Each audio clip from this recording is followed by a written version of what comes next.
দেখো বন্ধুরা, আজ আমি তোমাদেরকে আলুর পরোটা করে দেখাবো একটু অন্যরকমভাবে।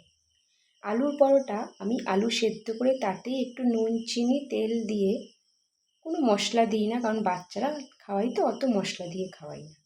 তার মধ্যেই আটা দিয়ে মেখে নিলাম, কোনো জল দিলাম না। খুব সফট একটা মাখা হলো।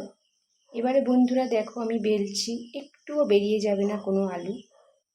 আলুর পরোটার যে পুর দিলে বেরিয়ে যায় সেটার কোনো সমস্যা নেই, কোনো বেরিয়েও যাবে না, তুমি আলুর পরোটাও খেতে পারবে। খুব টেস্টি, খুব সফট নরম হয়। দেখো বন্ধুরা, আমি ভেজে নিলাম খুব কম তেল দিয়ে, খুব সুন্দর করে আলুর পরোটা। আর এর সাথে দুপুরের পনিরের তরকারি আছে, সেটা দিয়ে আমরা আজকে রাতের ডিনার করব। পনিরের তরকারিটা আমি মাইক্রো ওভেনে গরম করতে বসিয়ে দিলাম। পনিরের তরকারিটা গরম হচ্ছে। এরপরে দেখো বন্ধুরা, পরোটাটা কত সফট হয়েছে, আমি ছিঁড়ছি, দেখো কি নরম তুলতুলে একদম, আর খুব টেস্টি। তোমরা একবার এইরকমভাবে আলুর পরোটা করে দেখো বন্ধুরা, তোমাদের ভালো লাগলে অবশ্যই আমাকে বলবে।